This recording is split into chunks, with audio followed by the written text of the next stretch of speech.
It's nice to see all of you. I want to thank you for coming tonight. There's a lot of places you could be besides attending a seminar, home with your family or visiting friends or having a party or whatever. But you've chosen to be here tonight, and I appreciate that very much. I keenly feel two responsibilities, and I'm sure you can guess what those are. Number one is to make sure you get your money's worth, right, when you shell out your hard-earned cash. And I know the money for the seminar is not the end of the money, right? By the time you take your family out to dinner and hire a babysitter and put gasoline in your car, right, the tab keeps going up. And by the time you add it all up, it's fairly substantial. And when you spend your hard-earned cash, you want to make sure you get your money's worth. So hopefully by the time we finish tonight, you'll have your money's worth. But I think I have a bigger responsibility, and that is to make sure you get your time's worth. And I say that because time is more valuable than money. You can get more money, right, but you can't get more time. When you spend a day, you've got one less day to spend. So if somebody has the audacity to ask you to spend one of your evenings, they darn well better have something important, right? An evening is a chunk of your life. I wouldn't waste one of my evenings for anybody. Not anymore, once I discovered how valuable they were. So hopefully by the time we finish tonight, you'll have your time's worth as well as your money's worth. Okay, we're going to take a break about halfway. Not just for the smokers, but for everybody. We can't sit here right 3 hours straight. That would be asking a little bit too much. Somebody once said, the mind can only absorb what the seat can endure. And I think that's true. So we're not going to make you endure too long before we take a break along about midway. We'll stretch a little bit and then we'll come back and we'll finish up. Does everybody have note paper? Some note paper. If you don't have some, borrow from your neighbor. Make sure you've got something to take notes on. This is a work session tonight, okay? I have not come to entertain you, as you can tell by my opening joke, right? I wouldn't make it in Las Vegas. We don't have a dog and pony show tonight, but we've got some ideas to share. I'd like to have you capture them.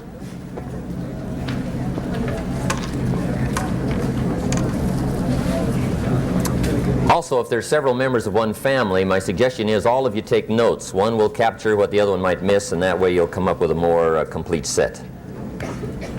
I think you'll be happier about that. Okay, hopefully everybody can find a seat tonight.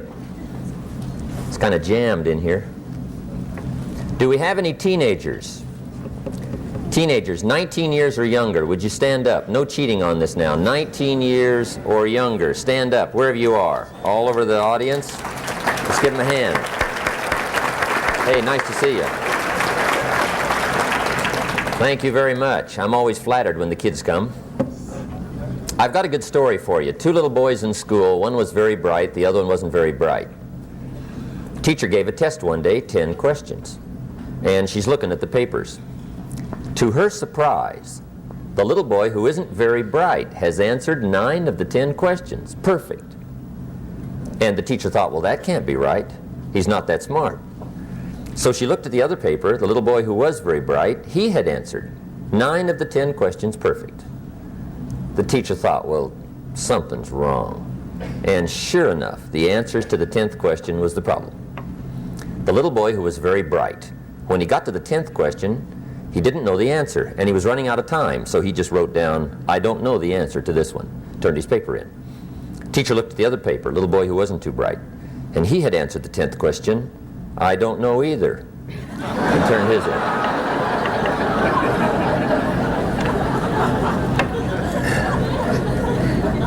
Which means don't cheat, I guess, right? It never works out well. Okay.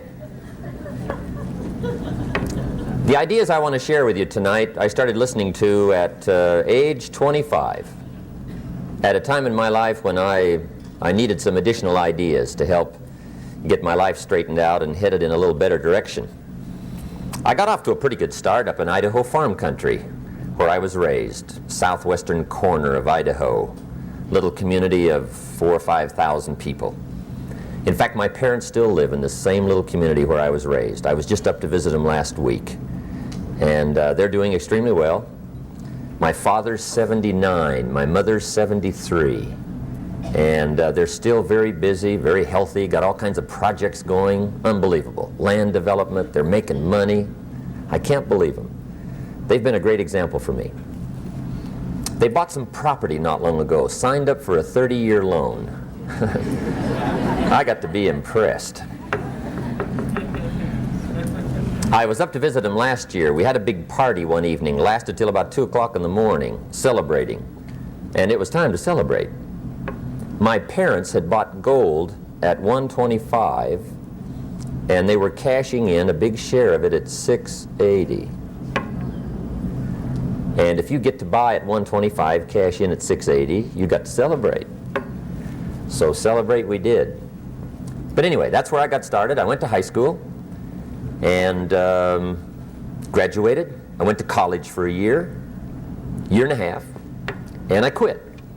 Decided I was smart enough, and got me a job and went to work to see if I could make all of my ambitions come true. A couple of years later, I met a very beautiful young lady, and I put probably my finest sales presentation on her. I promised her wealth and fame and fortune and world travel and all those good things. I said it will probably be the finest decision of your life to marry me. And she bought that story, fortunately for me. And we got married, and I'm continuing to work hard to see if I can't make all these dreams and promises come true. Well, 2 or 3 years after I'd gotten married, it didn't look like my new bride had made such a wise decision. I'm now starting to struggle. I'm not destitute, but it isn't working quite like I had promised. I'm looking at my paycheck on Friday, $57, and that isn't quite what I'd promised. And already I had fallen into the someday honey routine with my wife. Right? Someday honey, you won't have to sit on this old furniture. Someday honey, you'll have a car of your own. I had already someday honeyed myself into trouble. Well, now I'm wondering, what should I do? I'm struggling, I'm behind. Money's one of my problems. I got far too much month at the end of the money, if you've ever had that problem. I remember one time losing a $10 bill, and I was physically ill for 2 days. Over $10. And of course my friends tried to be cheerful, right? They said, look, maybe some poor person that needed it found it. But I'm willing to admit to you that that really didn't help. At age 25, benevolence had not yet seized me. You know, I'm the poor person that needs to find $10, not lose $10. But that's where I was. I thought, well, maybe I should go back to school. I've got 1 year of college, doesn't look that good on an application. But I'm 25, I'm married, now my family's starting. I'm already working. And going back to school seemed like kind of a tough decision. But that's where I was at that time in my life, wondering what I should do to really turn it around and make the promises all come true. Well, at age 25, good fortune came my way. And sometimes it's a little difficult to describe good fortune. Why do unique things happen to you when they do? I don't know. Part of that's a mystery to me. One of my friends says, well, things don't just happen. They happen just. Maybe that's it. I don't know. But my good fortune was, at age 25, I met a very remarkable man. He was a businessman. He was wealthy, apparently looked very happy, prosperous to me when I met him. And my good fortune was, a few months after I met this unique man, his name was Mr. Schoaf, Mr. Earl Schoaf. He hired me, gave me a job, and I went to work for him. And I spent the next 5 years working for him.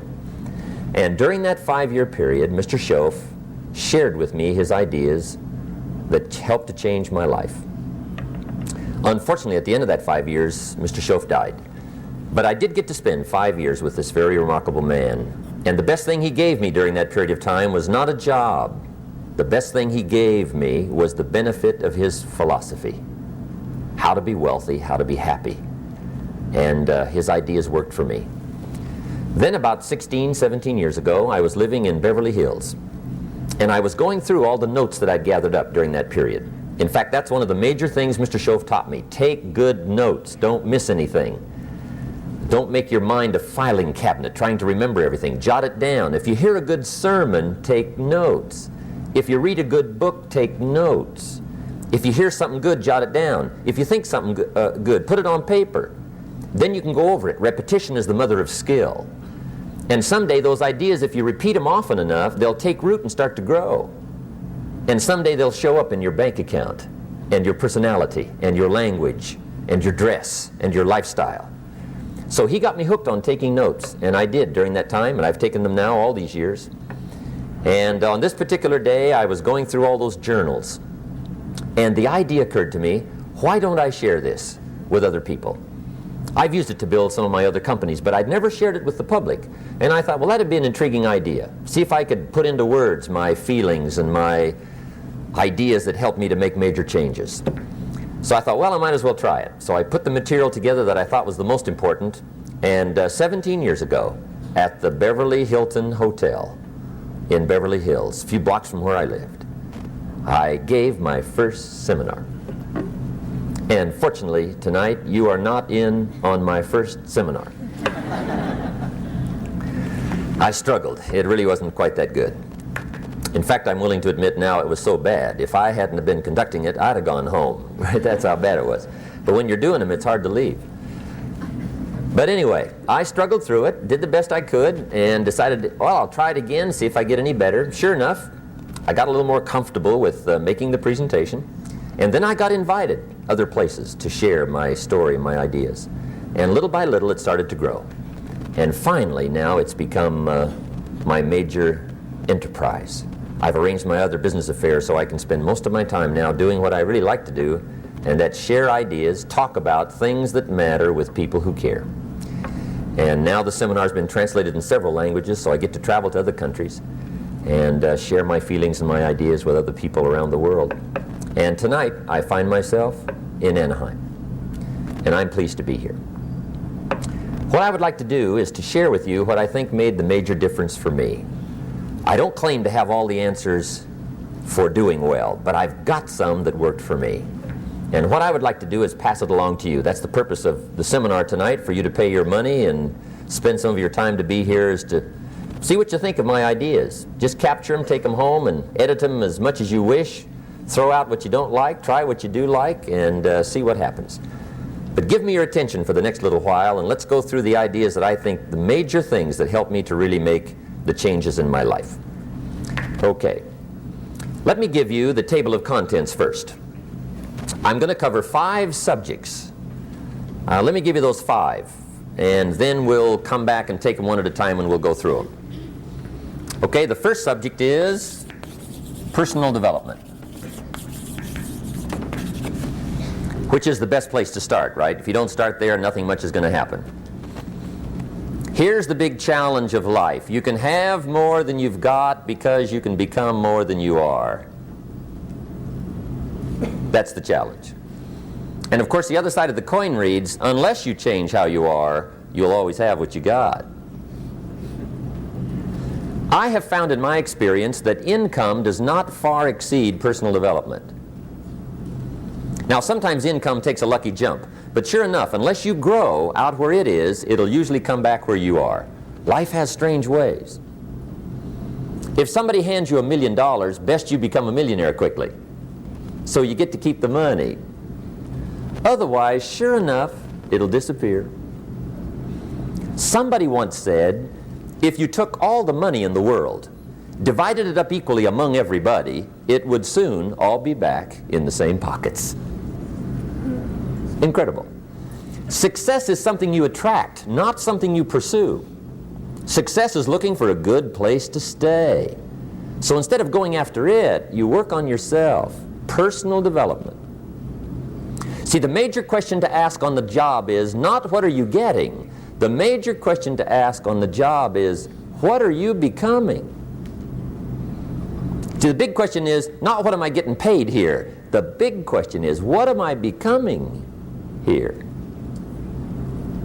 Because true happiness is not contained in what you get. Happiness is contained in what you become. So that's our major subject for tonight, personal development. Of all the assignments Mr. Schoaf gave me at age 25, this was probably the most difficult. In fact, I'm still working on this one. I think it's an unending challenge to see what you can become. The next subject is called basic laws. And it's good to study the basics. And I call these basics primarily because they come from the Bible. Now, I'm not a theologian or a minister, and that'll be apparent. But Mr. Schoaf taught me that the Bible was a good textbook for ideas and stories and success equations, how to live the better life. I found out that was true. He also taught me that the Bible is as practical as it is spiritual, and I found out that's true. If you look at your bank account and your income and you're not happy, there are several places in the Bible to check to see what the heck's wrong so you can make the changes. And we're going to cover some of those tonight, called basics. Okay. The next subject is my favorite, setting goals. Mr. Schoaf taught me how to set goals. What a favor that was. One morning at breakfast, shortly after I met him, he said, "Jim, let me see your current list of goals and let's go over them and talk about them." He said, "Maybe that's the best way I can help you get a better direction started." And I said, "I don't have a list." He said, "Well, is it out in the car or home somewhere?" I said, "No, sir. I don't have a list anywhere." He said, "Well, young man, that's where we got to start." He said, "I can tell you right now, if you don't have a list of your goals with you," he said, "I can guess your bank balance within a few $100s. Which he did. And that got my attention.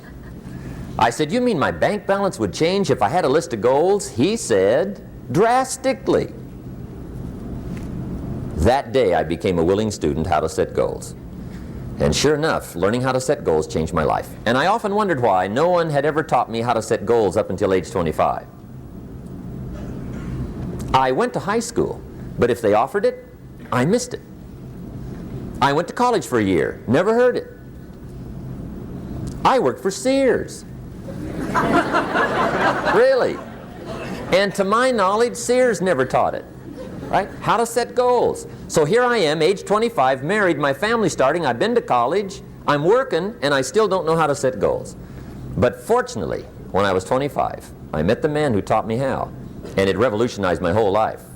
Economically, socially, personally, it's incredible. So I want to share with you tonight what Mr. Schoaf shared with me, how to set goals. It can be a life changer.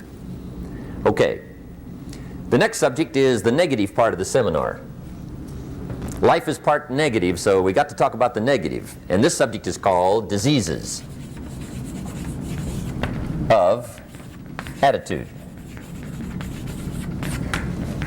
Diseases of attitude. There's a lot of things that can wreck your chances to do well. We live in a rather dangerous world, so you got to be not only wise, you got to be careful. Now, attitude diseases are just as bad as physical diseases, right? High blood pressure, heart trouble. I mean, a lot of things lace your chances to do well. So you've got to be careful. And attitude diseases are deadly. I mean, they'll destroy all the good things you start. Okay? So we'll go through those attitude diseases, how to spot them, how to look for them, what they are, and the cure. And I'm a pro on these because I've had them all, so I can give you excellent advice on these. Now, the last subject we're going to consider tonight is called the day that turns your life around. The day that turns your life around. And under this subject, we're going to talk about the emotions that can change your life. Human beings are emotional creatures, and emotions are powerful for life change. Now, of course, emotions are so powerful they can go either way on you. Emotions can either build or destroy. So you really have to employ emotions properly. We call civilization the intelligent management of human emotions. If you can intelligently apply your emotions in the right direction, no telling what can happen. Could turn your life around one day would be sufficient. So we'll talk about those. Okay. Now that's a lot to cover in one evening, but we'll keep at it here and see if we can't get it all done. I'd like to have you now jot down the theme of the seminar. Every seminar should have a theme, I guess. We've got one. It's on some of our literature if you happen to notice it, but if you didn't, for your notes, here it is. The theme of the seminar goes like this. The major key 2, your better future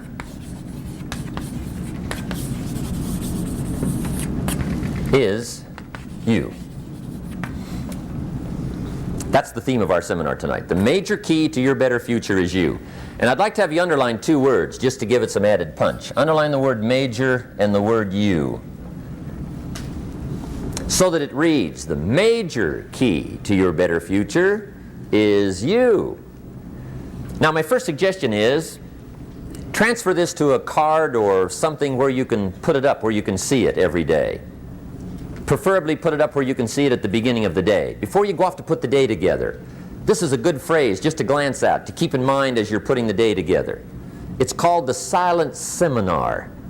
If you'll just let this talk to you during the day, I found it to be tremendously helpful. The major key to your better future is you. For a big share of my life now, I didn't have this one quite figured out. Among a lot of things I didn't have quite figured out. Many things used to puzzle me back in those early days.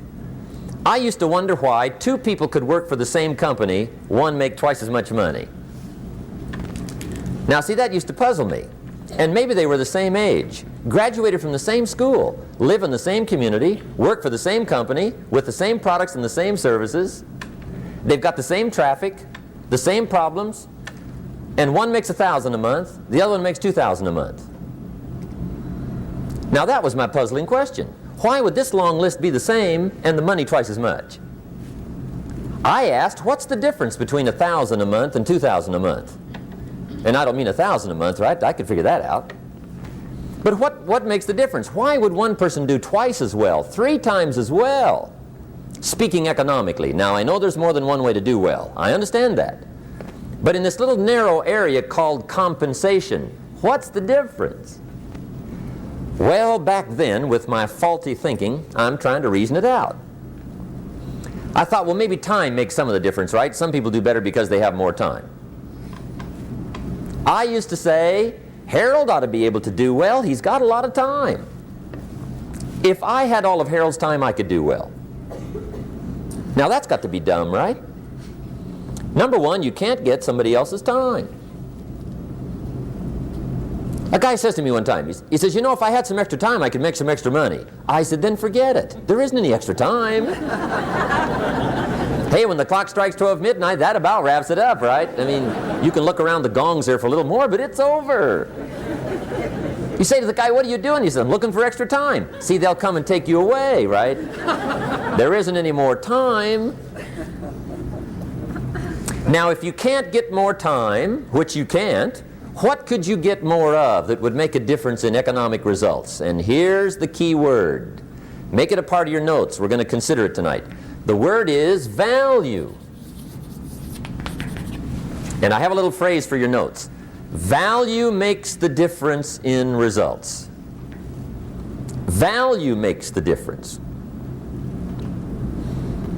You can't get more time, but you can create more value. Now, here's the first lesson of economics. Everybody should learn it from the time they're old enough to understand what a dollar means, how to earn one, how to get one, how to keep one, what to do with it. First lesson of economics. We primarily get paid for value. That's lesson 1. Bringing value to the marketplace, that's how you get paid. You don't get paid for the time. I know it takes time to bring value to the marketplace, but you get paid for the value, not the time. Now, since that's true, here's one of the key questions of the evening. Is it possible to become twice as valuable at the marketplace and make twice as much money in the same time? Could you become 3 times as valuable? Make 3 times as much money in the same time? Is that possible? The answer is yes, if. And it's always if, right? Life is known as the big if. Harry Truman once said, life is iffy. How true. And here's the big if we're going to consider it tonight. It's possible to do much better at the marketplace if you go to work primarily on yourself. And that's the theme of our seminar tonight. learning to work primarily on yourself. People have asked me for the last 24 years, how do you develop an above average income? And the answer is, become an above average person. Develop an above average handshake. Some people want to be successful, they don't even work on their handshake. As easy as that would be to start on. They let it slide, they don't understand. Develop an above average smile. Develop an above average excitement. Develop an above average interest in other people. Develop an above average intensity to win. See, that'll change everything. Probably one of the most frustrating experiences in life is looking for an above average job with above average pay without becoming an above average person. It's called frustration.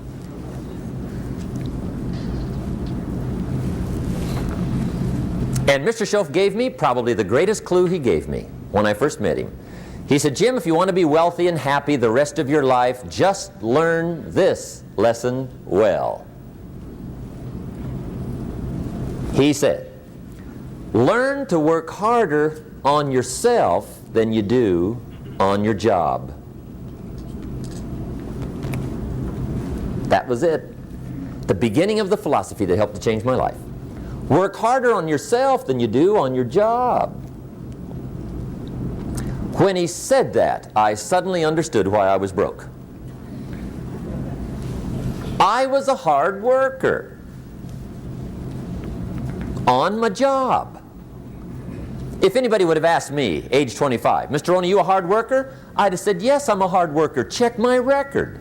I work as hard as anybody. And that was true. I was a hard worker. I really was.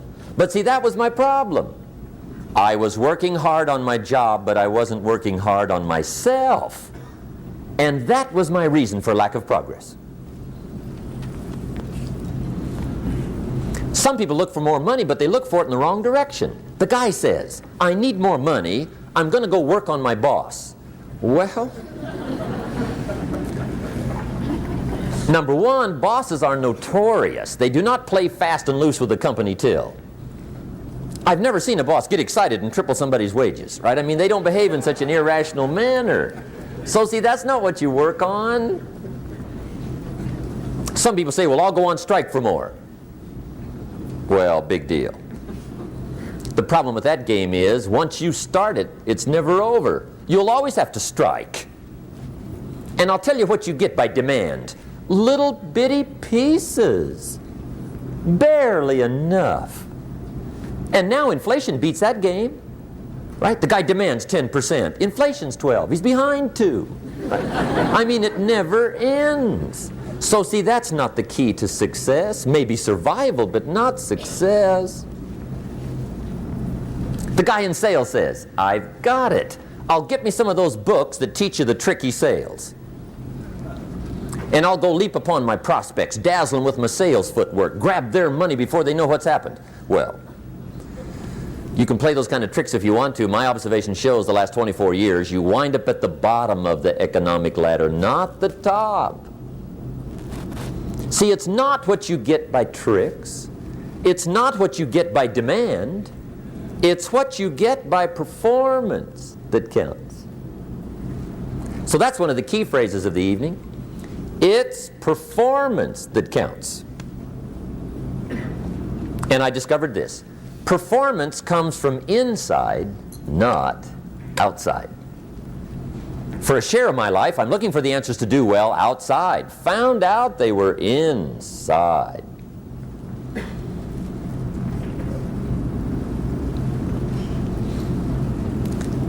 Then Mr. Schoaf gave me probably one of the most important clues among so many things he taught me, but this was in those early days. Mr. Schoaf is very kind, but he was also very abrupt. And he had these interesting questions to ask. I'm giving him a little rundown one day on how things hadn't worked out for me. He said, Mr. Rohn, I've got the answer for you if you will listen carefully. And listen carefully I did that day and for the next 5 years. If somebody's wealthy and happy, you gotta listen. He said, Jim, I've only known you a short time, But he said, it's already my honest opinion that for things to change for you, you've got to change. That wasn't quite the answer I was looking for. But that's the answer he gave me, and I pass it along to you on this warm summer evening in Anaheim, California, 1981. For things to change for you, you've got to change. Otherwise, it isn't going to change. Before I met Mr. Shove, I used to say, I sure hope things will change. Right? That seemed to be my only hope. If it isn't going to change, I'm in serious trouble. And then I discovered it isn't going to change, so I'm in serious trouble.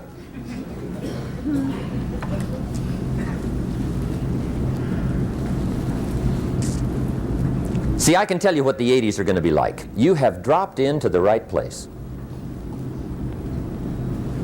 I did a seminar one time for Standard Oil executives and management in Honolulu. And we're having a conference one day on this big conference table. And one of them said to me, Mr. Rohn, you know some fairly important people halfway around the world. What do you think the 80s are going to be like? I said, gentlemen, I do know the right people. I can tell you. So they all listened very carefully. And I said, gentlemen, based on my wide experience, I can really honestly say to you, in my opinion, in the 80s, it's going to be about like it's always been. Aren't you glad you came? That's inside. I don't pass that around just everywhere. Now, of course, I said that to make a point, but I also said it because it's accurate. It's going to be about like it's always been. It isn't going to change. The tide comes in, and then what? It goes out. For 6,500 years that we know of, recorded history, and probably long before that. So it is not going to change. It gets light, and then what? It turns dark. 6,500 years. See, it's not likely to change. And we're not to be startled by that. And if the sun goes down, the guy says, what's happened, what's happened? It means he hasn't been here long, I guess, right? It always goes down about this time. The guy says, well, I don't like that arrangement. Well, you got to talk to somebody besides me, right?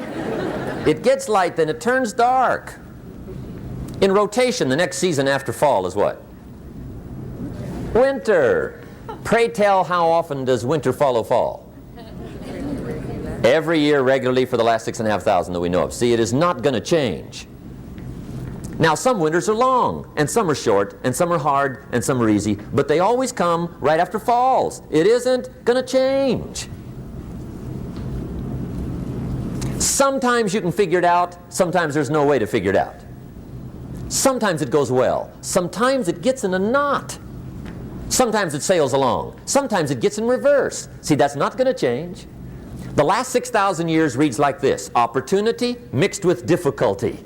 That's how it reads. It isn't going to change. The man says, well, if it isn't going to change, how will my life ever change? Answer, when you change.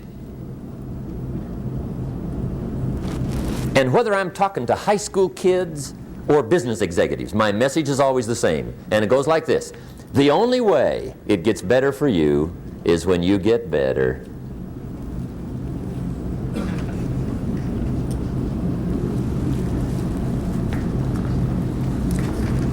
Let me give you the 4 major lessons in life to learn. Here's 4 majors. It's good to study the majors.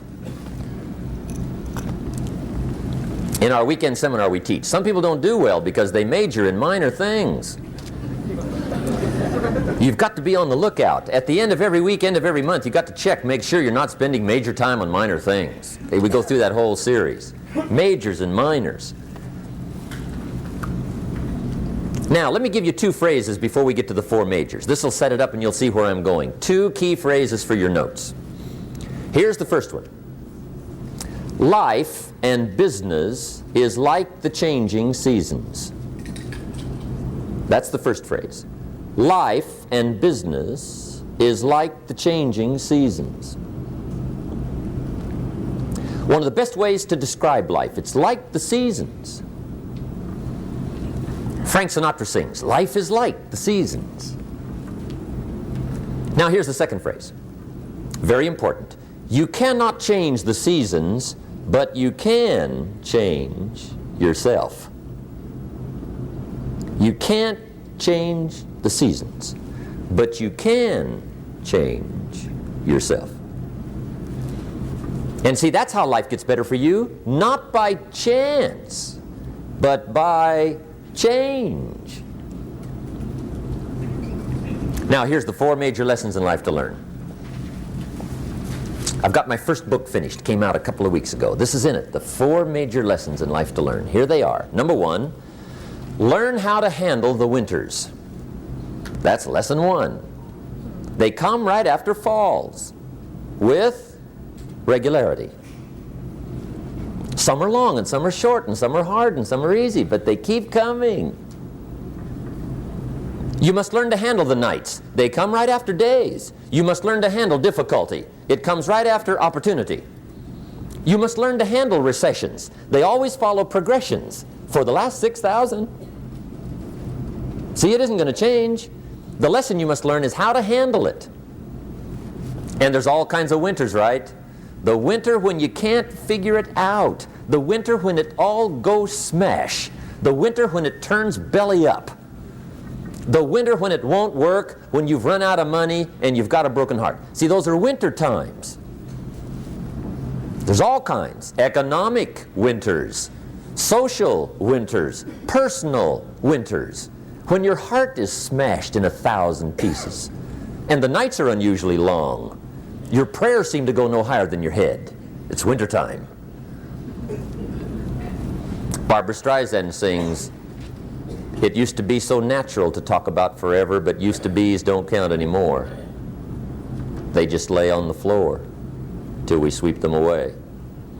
You don't sing me love songs, and you don't say you need me, and you don't bring me flowers anymore." A song of winter. But see, the disappointments come. Those are normal. That's part of life. But the question is, how do you handle it? How do you handle the coming winters and the disappointments and the down times? Well, you can't get rid of January by tearing it off the calendar. But here's what you can do. You can get stronger, you can get wiser, and you can get better. The winters won't change, but you can. And that's how life changes for you. See, before I understood, when it was winter, I used to wish it was summer. I didn't understand. When it was hard, I used to wish it was easy. I didn't know. And then Mr. Schoaf gave me a part of his very unique philosophy when he said, "Don't wish it was easier, wish you were better." See, that triggered my whole life change. Don't wish for less problems, wish for more skills. Don't wish for less challenge, wish for more wisdom. That's the key. So that's lesson 1, learn how to handle the winters. Here's lesson 2, learn how to take advantage of the spring. That's the second one.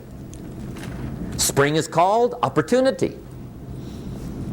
And spring follows winter. What a great place for it. If you were going to put it somewhere, that'd be the place to put it, right after winter. And pray tell, how often does spring follow winter? Every year with regularity, 6,000. You can almost count on it. See, opportunity always comes. Days follow nights. Isn't that terrific? Opportunity follows difficulty. But here's what you must learn to do. Underline these 2 words in that key phrase. Take advantage. Underline those 2. You must learn to take advantage of the spring. See, just because spring rolls around is no sign you're going to look good come fall. You got to do something with it. In fact, you have to get good at one of 2 things in life. Planting in the spring or begging in the fall. Or get somebody to do it for you. See, those are about the only alternatives. Now here's what else you must do. Take advantage of the springs quickly, because there's only a few. Just a handful of springs have been handed to each of us. They don't come forever. Life is fairly brief. So you got to read every book you can get your hands on what to do with your springs while they're here. And take advantage, they soon run out. The Beatles wrote, "Life is so short." And for John Lennon, it was extra short. But life is brief. Elton John sings, "She lived her life like a candle in the wind." It's brief. So whatever you're going to do with your life, you got to get at it. Don't just let the springs pass. Here's the third major lesson in life to learn. Learn how to protect your crops all summer. You got to take care of what you start. Sure enough, as soon as you've planted your garden in the spring, the busy bugs and the noxious weeds are out to take it. And here's the next bit of truth. They will take it unless you prevent it. And that's the third major skill to learn. You've got to learn to prevent the intruder from taking all the good you start. It's one of the challenges. Here's two key phrases under number 3. First one, all good will be attacked. On this planet. Maybe not the next one we get to, but on this one, all good will be attacked. Every garden will be invaded. Not to think so is naive. And here's the second phrase. All values must be defended. Political values, social values, community values, family values, marriage values, friendship values, business values. Every garden must be tended all summer. Third major lesson. Now here's number 4. Fourth major lesson in life to learn. Learn how to reap in the fall without complaint. Learn to reap come harvest time without complaint. Take full responsibility for what happens to you. It's one of the highest forms of human maturity, accepting full responsibility. It's the day you know you've passed from childhood to adulthood, the day you accept full responsibility. And another note, learn to reap in the fall without apology. Without apology if you do well, and without complaint if you don't. That's maturity. I used to have that long list of reasons why I wasn't doing well. To explain. You got to explain, right? Otherwise you're going to look bad. I used to have this funny list called Reasons for Not Looking Good.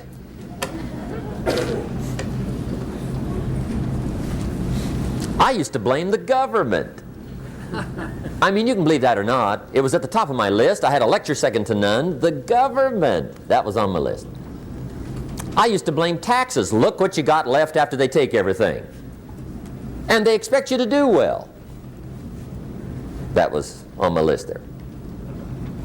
Prices, that one's easy, right? You walk into the supermarket with $20, come out with a little half bag.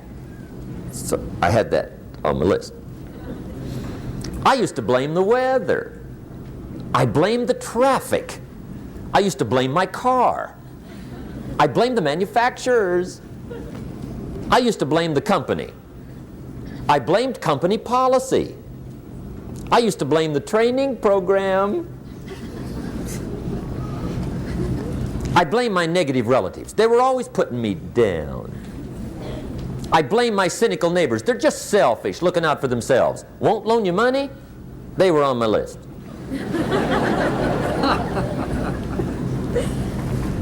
I used to blame the economy. I blamed the community. That's a pretty good list for not doing well, isn't it?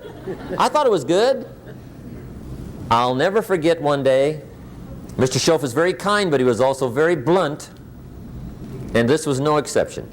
And I'm glad he was blunt. There's a lot of things I'd have missed if he hadn't have been blunt. One day, with sort of a curious look on his face, he said, "Jim, just out of curiosity, tell me, how come you haven't done well up until now?" Excellent question. I thought, well, so I won't look too bad, I'll go through my list. And this list I just gave you, I put that on him. And he was very patient. He let me go through the whole thing, the government, the weather. I went through this whole thing. When I finished, he looked my list over very carefully. He said, Mr. Rohn, big problem with your list. You ain't on it. How brilliant.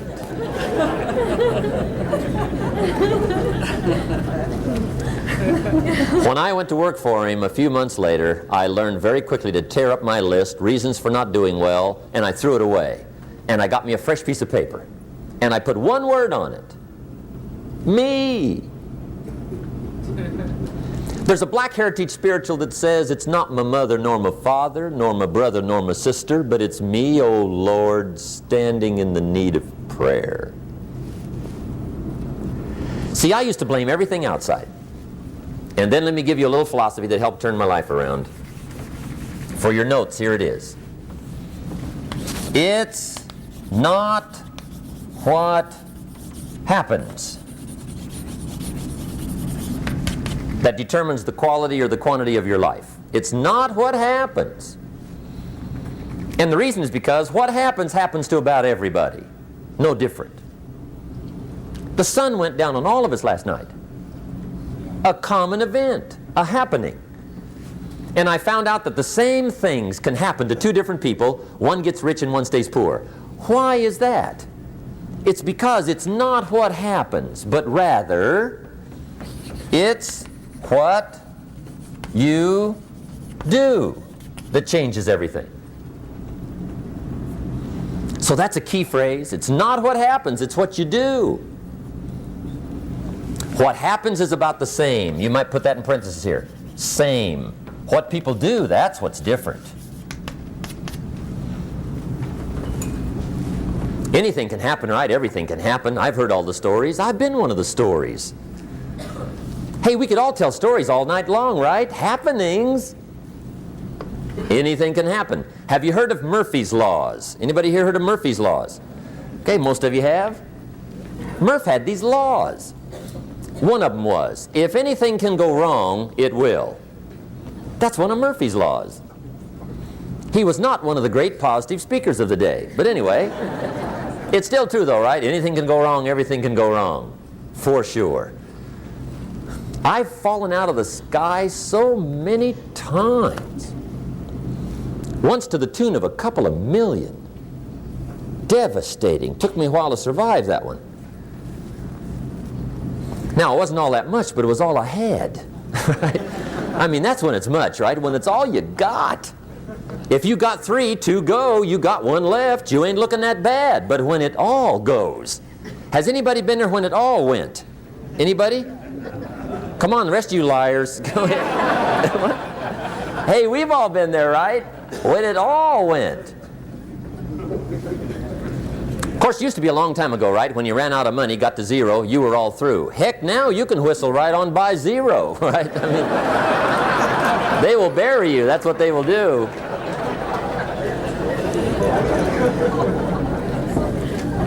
But see, those are the happenings, right? Everything can happen. Anything can happen. But it's not the happenings. It's what you do about it. Somebody says, yeah, but you don't understand the disappointments I've had. Come on. Everybody's had their share. Disappointments are not special gifts reserved for the poor. Everybody has them. The difference is what you do about them. It's not the weather. I used to blame the weather, and I discovered it rains on the rich. So see, that won't help. 2 men wake up one morning, there's a rainstorm on. One of them looks out his window, sees the rainstorm, and he says, wow, what a storm. With weather like this, they can't expect you to go out and make sales. He stays home.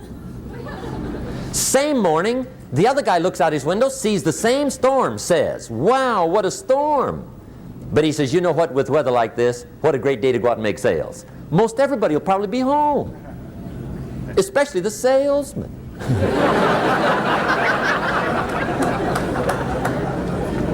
See, that's the difference in how your life works out. It's not what happens, it's what you do. So here's one of the key questions of the evening. Starting tomorrow, what are you going to do that'll make a change in your life's direction? Good question. What are you going to do starting tomorrow that'll make a difference?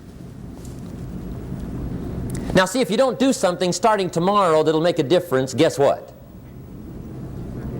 It's gonna be the same.